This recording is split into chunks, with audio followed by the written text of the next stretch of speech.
Over here, we're obsessed with all things Maputo Protocol.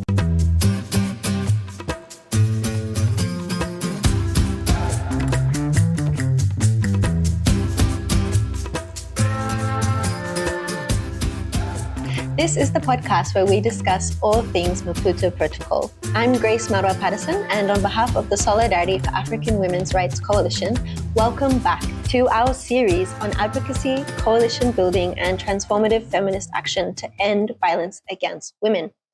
If you're new around here, the Maputo Protocol is the African Union's women's rights treaty and is one of, if not the most, comprehensive in the world. Last time, we explored the significant role of traditional and cultural leaders in confronting violence in their respective communities, where we heard from two chiefs from Zambia and Zimbabwe. And today, a first for the All Things Maputo Protocol podcast, we are recording in person, and we're here in Banjul, the Gambia, at the offices of the African Center for Democracy and Human Rights. And I'm honored to be joined by their executive director, one of the greats of the women's rights movement, Madame Hannah Forster. Welcome to the show. How are you doing today? Thank you very much, Grace. I'm doing well, and I'm privileged to be on this podcast. As we all know, Maputo is very close to our hearts, and we'd love to see a lot more transformation in the lives of women in Africa. So it's a pleasure to be here, and thank you very much for the opportunity. Thank you for being here. And you've had a very hectic week, so we very much appreciate your time. You've just come off the back of the NGO Forum, which the African Center leads, and we've also had the first week of the ordinary session of the African Commission on Human and People's Rights. How has this week been for you? The week has been very hectic, as you rightly said, but also very fulfilling because we had some participants who have come from all over Africa, over 30 of them, that we brought to the NGO Forum. But prior to that, we have trained religious and traditional leaders in human rights, especially in the African human rights system and mechanisms.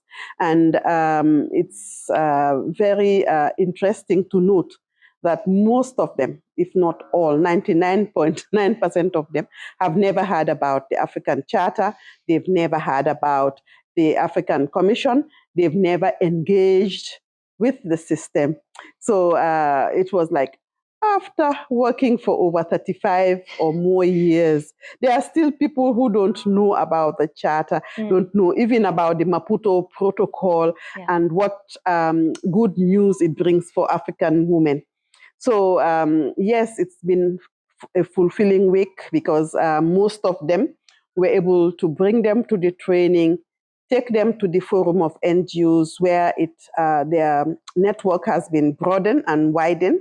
And then we took them to the African Commission, where they were able to have some practical lessons. They were able to meet some of the commissioners. They were also able to witness how civil society participates in the sessions. So it has been very good for all of us, all around. Fantastic. And I'm sure many of our listeners and viewers today, since we are happy to have video for the first time also, are very familiar with your work, your evolving legacy, and the center's work. But perhaps for those who are just tuning in for the first time, could you tell us a little bit about yourself and about the work of your center? My name, as you said, is Hannah Forster. I'm the Executive Director of the African Center for Democracy and Human Rights Studies, which is the convener of the Forum of NGOs, and my humble self, I'm the spokesperson of the NGO Forum Steering Committee. The center was established in 1989, and since then it has been able to work in four main areas of gender equality, governance, the right to development, and also conflict management. My background is more education, gender equality specialist, a mediator, and I also have a master's in human rights and conflict management. Wow. Yes, and a postgrad in women's human rights and child rights as well. So academically, I have certificates and I've done courses, structured formal courses on them. And I've also, in terms of experience in government, I've worked for over 12 years in government. In the private sector, I've done a stint of 2-3 years. And then in civil society, I've been there for over 30 years. I've engaged with the African and international human rights system for over 3 decades. And when we talk about the rights of women, it's one of my pet areas. Yes, we've been involved with the Maputo Protocol since its development. And it's one of the areas that we are very, very involved in. And we've carried out research and others in the various articles. And perhaps also to mention that the African Center, led the advocacy for the ratification of the protocol here in Gambia. And as you would remember, when the Gambia first ratified, they ratified with reservations on Articles 5, 6, 7, and 14. And we had to redesign our advocacy strategy and got the Gambia to lift those reservations in 2005. Yeah. Yes, just before the protocol entered into force. And we are very encouraged and very enthusiastic about the protocol. And I'm sure you also know that we have an advocacy group here in the Gambia that was established to accompany the ratification, domestication, and implementation. And as you also would know, the Gambia is one of the countries that have come up with a comprehensive Women's Act of 2010, incorporating CEDAW and the African Women's Protocol. And in addition to that, we've also have a Domestic Violence Act. We've also have FGM Act, amongst others, to strengthen the Women's Act and to also address issues of sexual and gender-based violence. Yes. Yes, thank you. Yeah, thank you. And that's why you're the perfect person for today's episode, with your extensive experience, academic qualifications, but over 3 decades in the human rights system here on the continent, which is just incredible. So on the podcast, we have been talking to a variety of different people about this topic of ending violence against women and girls. And we've heard about the roles of governments, amongst other stakeholders, as the main duty bearers to eliminate all forms of violence against women under their commitment, particularly under Article 4 of the Maputo Protocol. And as you know, as the Center is also part of the SOAWR Coalition, a founding member of the SOAWR Coalition, we are obsessed with the Maputo Protocol, right? It grounds everything that we do because it does legally bind the African Union member states to, amongst other things, enact and enforce laws, adopt social and economic measures, to identify causes and consequences of violence against women, and to take appropriate measures to prevent and eliminate such violence, to punish perpetrators, to establish mechanisms for survivors, for reparations, for justice, and to allocate resources to all of these efforts and more. This is just a little snippet from Article 4. But this year, 2025, we commemorated 22 years of the adoption of the Maputo Protocol and 21 years since it's entered into force. And yet, violence against women persists, and it continues in so many different devastating forms today. And it's a lived reality for many, unfortunately. So I'm grateful to have you here and to help us unpack today's topic, where we'll be really honing in on how do we hold these governments to account. They have these wonderful legal obligations under the Maputo Protocol, and yet, 22 years later, we're still struggling to really see a big shift in this phenomenon. And the states clearly haven't been sufficiently implementing and domesticating their obligations under the protocol. And Madame Hannah, perhaps you mentioned it a little bit, but I'd love to hear more about it. You were there at the very beginning of the Maputo Protocol, at its inception. So maybe let's start there. Could you take us back a little bit for our audience? Tell us a little bit about what that was like 22 years ago, back in 2003. What was the African women's movement like? What was happening in regards to violence against women at that time? What were the trends, and maybe what sticks out to you in your memory about the adoption of the Maputo Protocol? 22 years ago, yes, there was a lot of sexual and gender-based violence as we know it today. But then in those days, there was a lot of stigma, and people were not coming out. There was also a lot of silence, and you find out that it was very difficult to get survivors or victims to speak out. Most perpetrators went scot-free.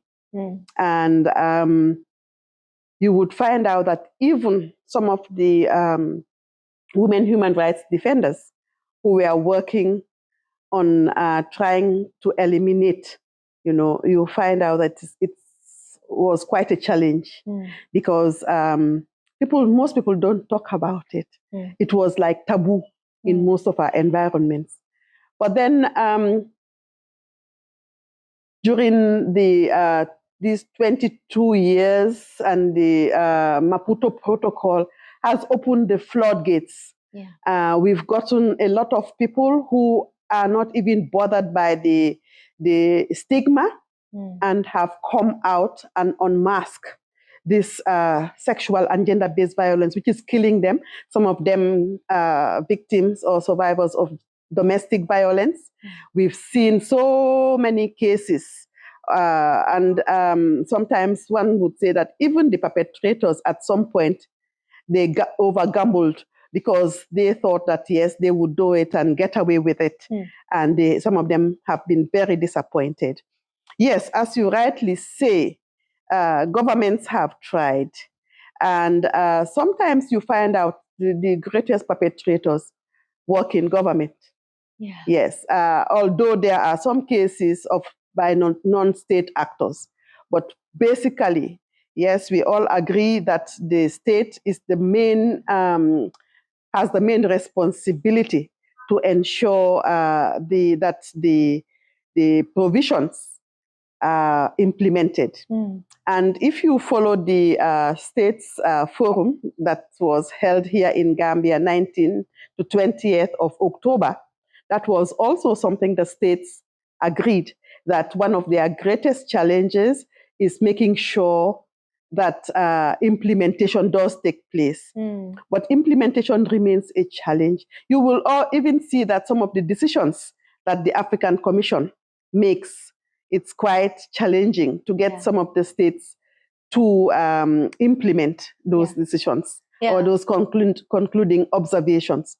And you ask them, and sometimes you depend on the goodwill of the state, that is their political will, which sometimes it's a bit lacking. Yes, I believe the Maputo Protocol has indeed engineered a lot of progress in terms of identifying these human wrongs. I would call it human wrongs. And it also shows how perpetrators are getting away. But then we've seen more people perpetrators having to face the full face of the law, yes, than in the past. Yes. So what do we expect to see more of? We want to see more of, because more of these perpetrators facing justice. Yes, most of them as you find out, yes, they know that what they've done is wrong, because some of them, once they see that once they see that the victim or the survivor is bold enough to stand, then you see that they tend to run away or try to escape justice. And that's the beauty of the Maputo Protocol, that's right? It's putting the power back into the women hands of the continent and to survivors as well. That's right. But we're hoping, obviously, to prevent the violence from happening in the first place. And perhaps maybe let me take a few steps back, just for our audience. We're sitting just down the road. We can almost see it, the African Commission from your wonderful offices here in Banjul, the African Commission for Human and People's Rights. Perhaps for those tuning in who are less familiar, could you share a little bit more just about the Commission in of itself? What is its purpose? What happens during these biannual ordinary sessions, which we're here for? And like the one we're having now. Just a brief introduction to the African Commission. The African Commission was established in 1987. Yes, and it's the treaty body that monitors the implementation of the African Charter on Human and People's Rights. Its home is here in Gambia, and one of the things that we need to know that it is composed of 7 commissioners elected on a term of 6 years, renewable once, and the 11 commissioners come from 11 different African countries. They have the responsibility of being country rapporteurs for a couple of countries, about 5 each, and most of them are also working group mechanisms, chairpersons, or special rapporteurs. Yes, and the Commission has about 13 of those mechanisms, and it's divided amongst the different commissioners. Yes, and the commissioners are mostly responsible for the implementation, monitoring the implementation of the Charter. And when you also look at the Charter, Article 45 of the Charter, it tells you exactly what the functions of the Commission are. One is promotion, protection, and implementation and interpretation of the Charter. So those are 3 main areas that they work in. And when we talk about promotion, we are talking about the reporting. We are also talking about the promotional visits to states. We are also talking about observer status to the NGOs and also to the national human rights institutions. We are also talking about the fact that there is need for more interaction between the African Commission and its state parties and other stakeholders. So it grants observer status to civil society and affiliate status to national human rights. And what does that mean, observer status? Observer status gives you the opportunity to participate in the work of the African Commission, participate in its sessions, but it also asks you to submit a report every 2 years. You can also introduce an agenda on during the sessions of the Commission. You can also co-organize activities with the Commission. You can also ensure that some of these issues of concern are brought to the attention of the Commission.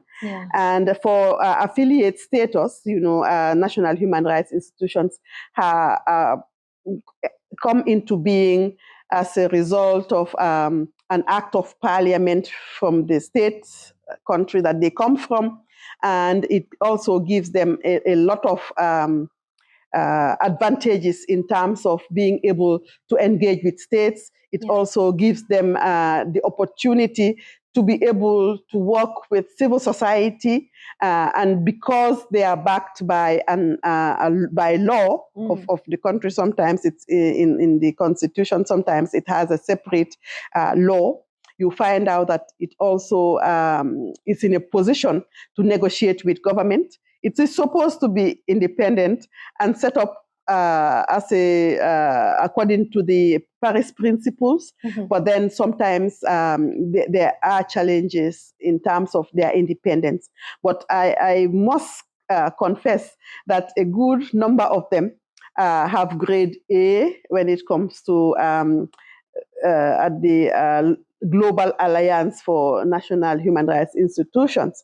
So it's very interesting. And also, if you ask me, it is important for these national human rights institutions to work closely with civil society, because it's one of the ways that we can also ensure that information goes through to the African Commission. And perhaps also to commend the national human rights institutions.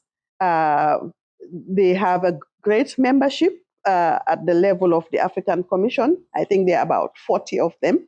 And when we talk about the civil society, we are at the last session, 586 NGOs have observer status. Wow. Yes, and what is also interesting is that now, after the Forum of NGOs has grown of age, we've seen the National Human Rights Institutions organizing their 8th forum in preceding the 85th session. And we also see the second forum, States Forum, also being held. So they're taking a leaf out of the center's playbook, huh? Yes, it's a leaf out of our playbook. But then for us, we are excited because we believe that it is only through this forum where dialogue can be held, where more of the different stakeholders can make sure that their voices are heard on areas of common or mutual interest. Exactly. Yes. So for us, we are excited. Yes, that they are meeting. The NGOs participate in the NHRI's forum. We make statements. We are invited to participate, and in some of their other activities, in their biannual meetings, in their annual conferences, CSOs are invited. Yes. So I see, and I'm hopeful that in future we might be able to have a group composing of civil society, composing of national human rights institutions and states, where we can now look each other in the eye and say, okay, this is good, this you are doing very well, but can you do more? And also getting all of us, citizens of Africa, working to make sure that we transform the landscape when it comes to human rights, and more especially the rights of women. Exactly. And girls. Yeah, so I think that's really helpful, showing how just layered the commission is, the ordinary sessions are. We have lots of these different parties. We have the commissioners, we have the African Union member states or the governments, we have the NGOs, we have the National Human Rights Institutes, and it's all about kind of those dialogues and being very strategic in the way that we meet and discuss, but also having that kind of open forum where these issues are shared. And today we're really honing in, I guess, on just one of the processes that happen. So importantly, the African Union member states or their governments, they submit their reports on the African Charter as well as the Maputo Protocol to the Commission. And in these reports, they must detail their progress in implementing the various obligations of these human rights instruments. So, for example, we have this session, we have Tunisia, we have Egypt, we have Botswana and Mauritius. So they've recently submitted their state reports, and these will be reviewed at the Commission even next week. So perhaps could you tell us a little bit more about this process, about how often states need to report to the Commission, what happens after they do so, and why does this process even matter? As soon as a state ratifies, it is expected to ensure that they submit their reports on implementing the African Charter, and for those that have ratified the Maputo Protocol to also include, they are required to also include report on the Maputo Protocol in their report. And I'm sure you also took note of the fact that the convention, if and when ratified, will also be included in their reports to the African Commission. But after it's submitted to the Commission, it's put on their website, and CSOs are encouraged to share their comments and also to come up with alternative or shadow reports. And then a session is set up for the consideration of the report. And usually the questioning is led by the country rapporteur, who will look at it and then, based on the information it has, come up with a series of questions. And then the various mandate holders also would be interested in asking questions related to their mandate. And who are the mandate holders? Sorry, tell us a little bit about that. The mandate holders, for example, as we speak, you have human rights defenders, you have women, you have refugees, you have the Committee on the Prevention of Torture, you have prisons, you have working groups on economic, social, and cultural rights. You also have the group on arbitrary killings, and you also have working group on extractive industries.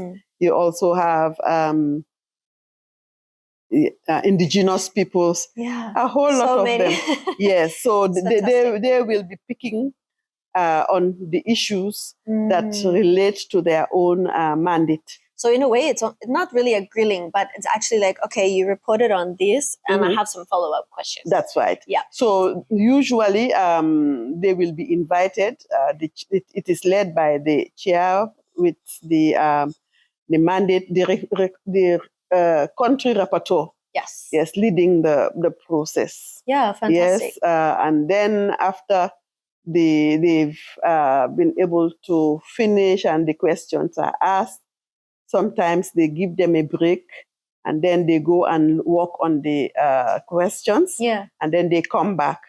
Sometimes they don't finish answering the questions and they would indicate that they will be sending written responses. Gotcha. Yes. And then the commission will now, after it, go into private session.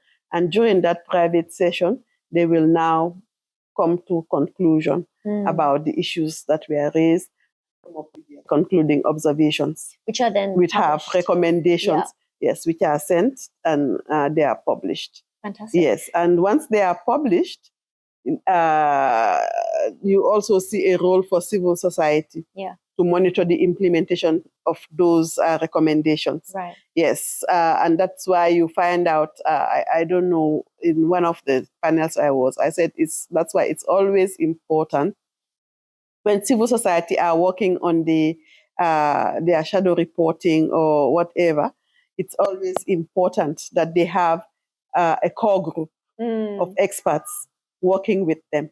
Because once those recommendations come back, yes, it will be for that core group to also work with their network to follow up on the implementation of those, yes. So it's like the layers of accountability there. So we have the state report, then we have the shadow reports by civil society.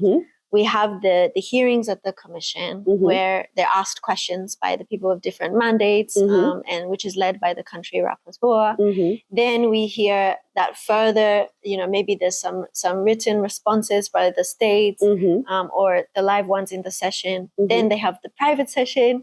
Then the commission finally, produces their concluding observations and recommendations. Could you give us an example of what a recommendation, might look like, or one that you've seen in the past? For example, let's say Gambia, when it had that challenge in relation to FGM. Yeah. Yes. Then yes, we all know that the Gambia has ratified. Yes. We also know that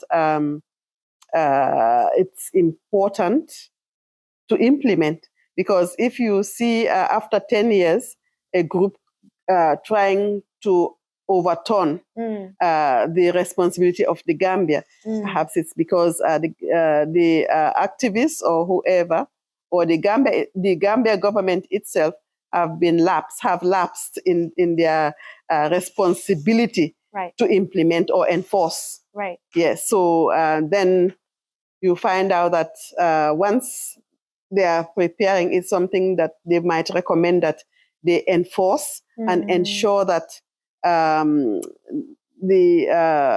FGM is put back on the agenda. Yes. And is given the attention that it is, because in law, yes, it is outlawed. But then actually, if you look at it, you find out that because it was outlawed, and those who violated they've not even been punished according to law. It's all there.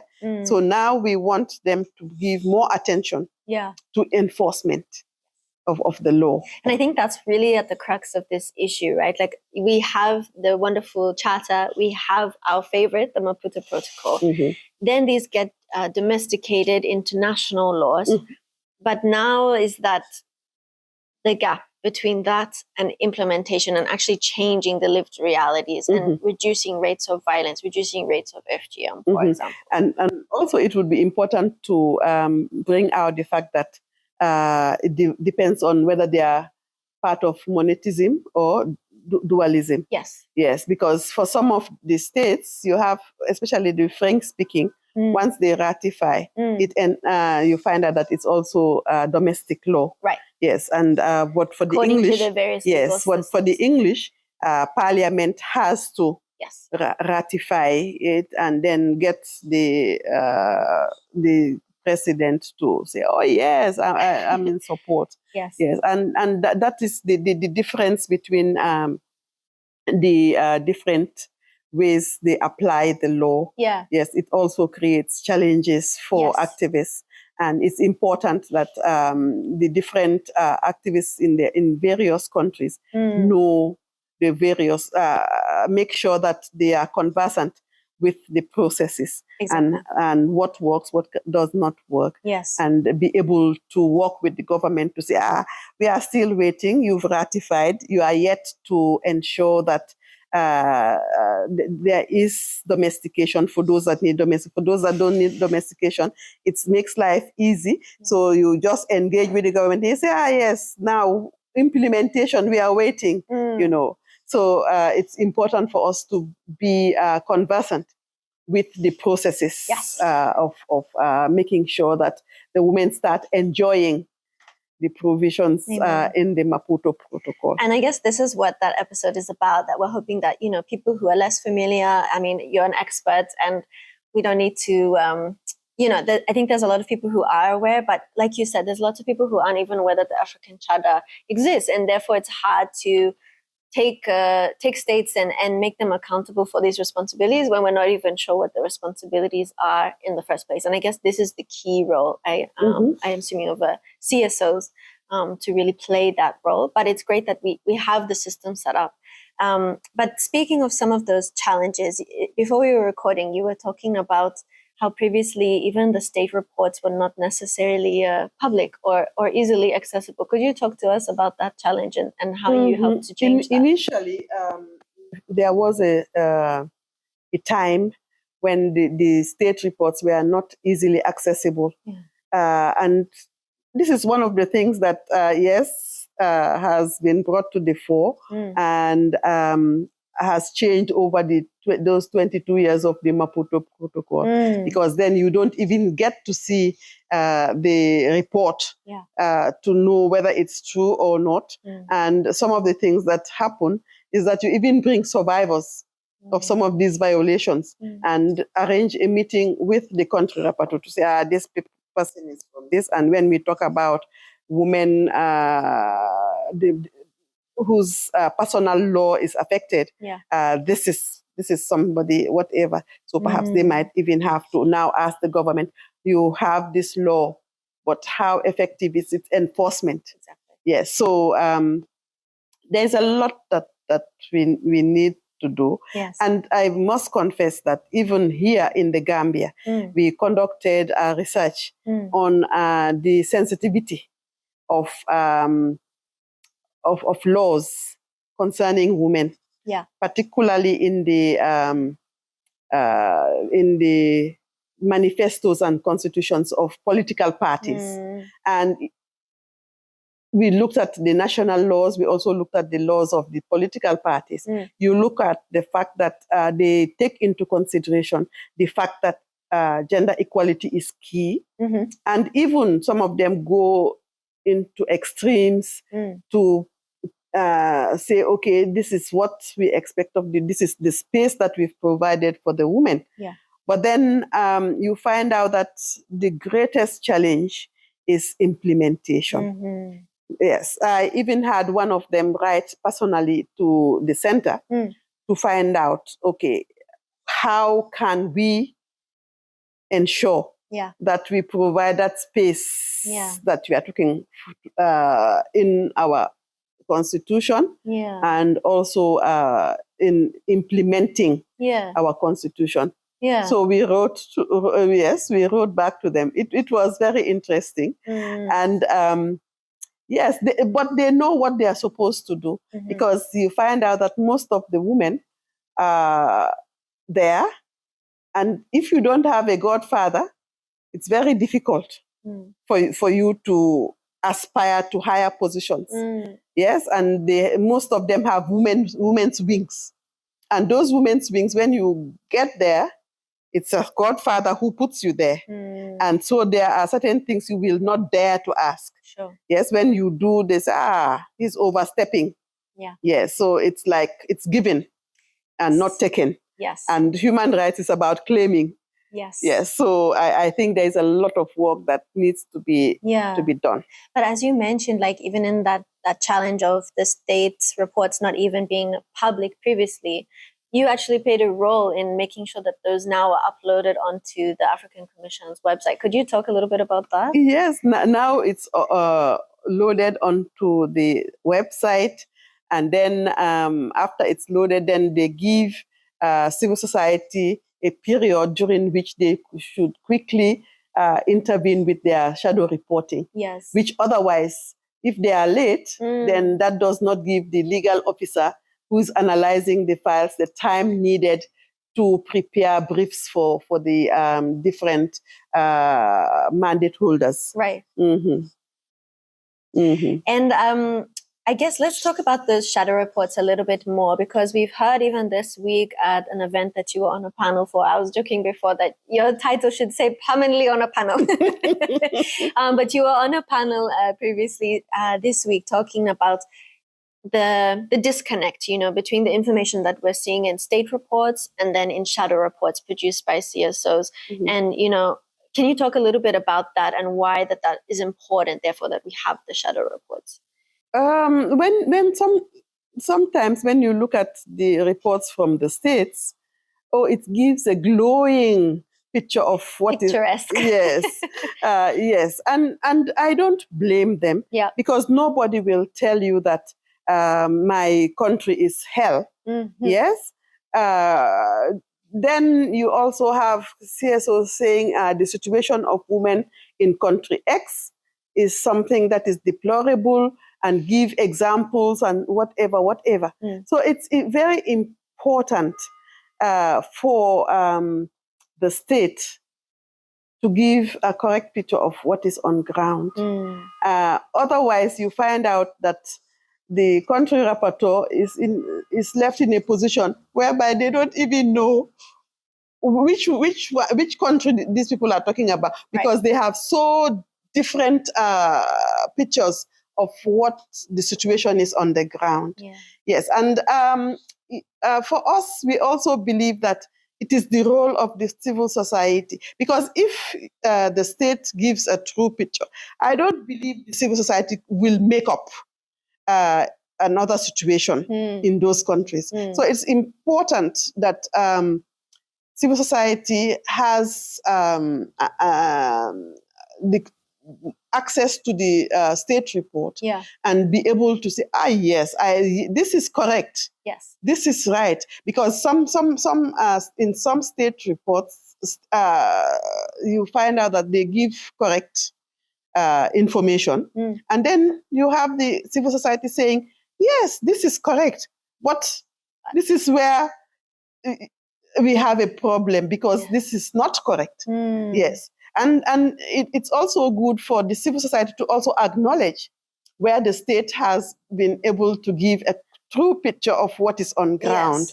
Yes. So I believe this idea of having the state report on the website of the African Commission for all interested parties to see is a very good practice. Yes. Yes, it's a good practice. And it also helps to reinforce that transparency and accountability that is needed. Yes. Yes, because sometimes in some countries, some civil society do not have access to those reports. Yeah. And because they do not have access to those reports, you find out that they end up assuming or presuming what could be in the report, because the window of opportunity to prepare your alternative report sometimes is too slim, it's too slim, and they write their report, and sometimes you have challenges in terms of getting the country rapporteur or even the thematic rapporteur to respond or to develop questions on those issues. Right. So for us, we want to commend the Commission for at least ensuring that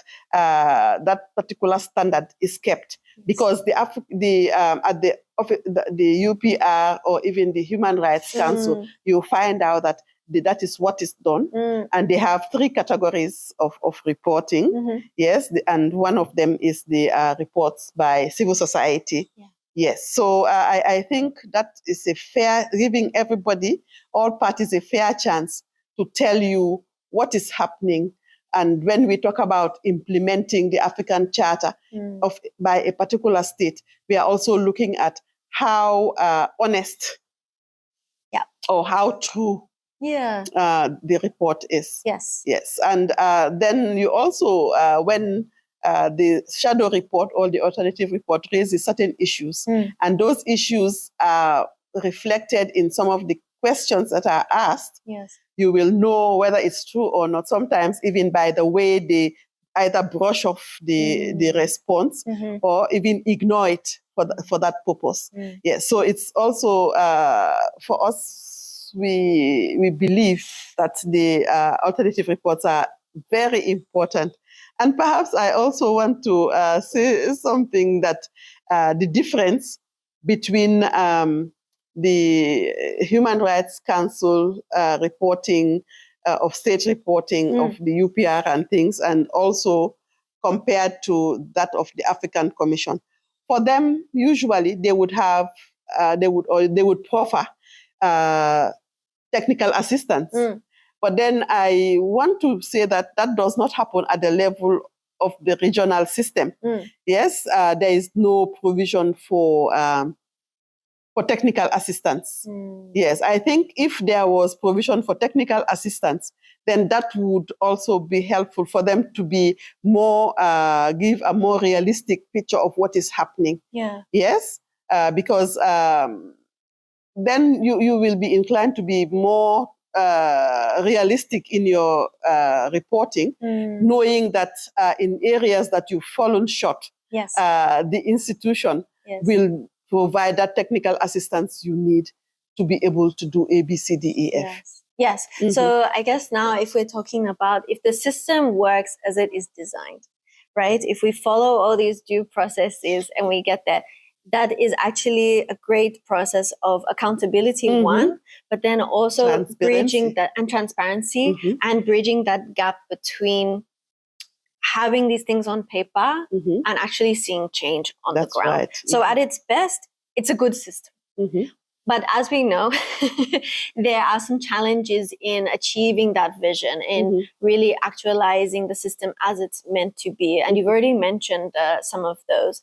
We also see that a lot of states haven't even submitted any reports on the Maputo Protocol, even though they've ratified it 10 years ago, you know? So I guess what are the opportunities or the strategies moving forward so that we can actually support the system to be how it is designed to be?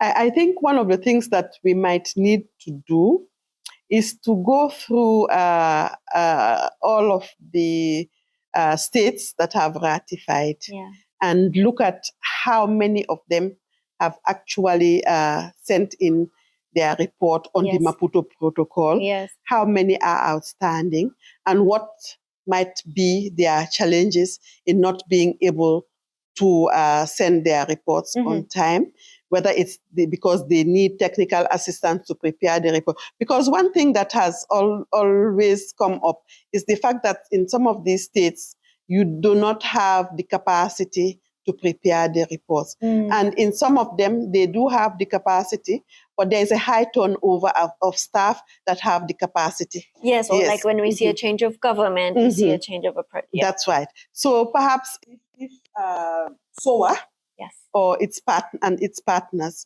are able to provide that technical expertise, working with states through the African Commission, I think that could be one thing that we could promote or recommend.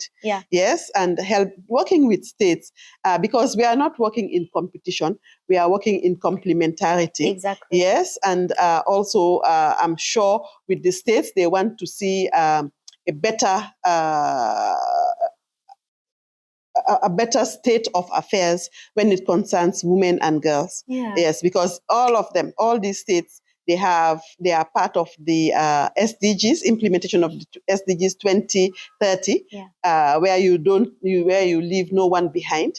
And they are also part of the 2063 agenda, ensuring that we are able to build and maintain the Africa we want. And in the Africa we want, surely we would want to see women being able to live better lives, peaceful lives, lives free from violence.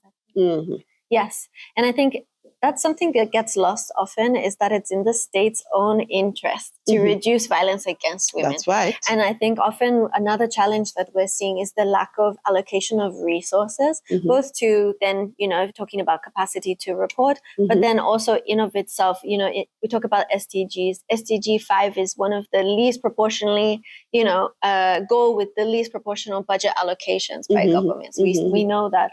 And so we see that also. We have some incredible promises by governments, and under the Article 4 of the Maputo Protocol in particular, there's lots of things that they need to do, and they require budgets. And under the Maputo Protocol, they're obligated to allocate the sufficient resources to do so. Surely, Grace, yes, and many of these states have employed the sectoral way of ensuring that, and also undertaking some gender budgeting schemes. Perhaps that could also be an area that together we can assess to see how they've been implementing and how closely they have assessed and been successful or not, and why. Yes, I think if we are able to carry out some kind of study, we should be able to find out why the shortcomings and how we can assist. Because together with the University of Pretoria, I think there are things that we can do to ensure that what we are promoting in terms of implementation to bring about transformation in the lives of women and girls can happen. Amen. I think that's a great place to stop. I mean, there's so much more we could unpack. And this is just one form of accountability, state reporting, shadow reporting. There are other ways, and I think we'll touch on those in further episodes. But I know you're in hot demand here at the session, so I don't want to keep you much longer. But for our audiences, you can find out more at the SOAWR website, which is www.soawr.org, as well as the ACHPR website, and of course the African Commission's website as well, to check out some of those state reports and really look into it for yourselves. Thank you also to our listeners. We invite you to catch up on our past episodes and to continue with us in this series. There are more episodes to come. And I'd like to conclude and really thank you, Madame Hannah, for your time. And as you might be aware, we like to finish each episode in a language other than English. So perhaps you could teach our audiences how to say governments must end violence against women in Wolof. Yes, but let me also say that we all realize that sometimes governments have too much on their plates. Yes, and it is the role, and we've taken on the role of supporting governments, working with governments in ensuring that they're also able to achieve this common and mutual goal that we have, to ensure that they are able to fulfill their mandate of making sure that women and girls are able to enjoy lives without violence. Enjoy is the key word, right? Yes. Yeah. So in Wolof, we say, léegi nguur yi war nañoo fexe violence against women ñu saafaral ko ndax mu mun a jeex. Thank you, Madam. Thank you.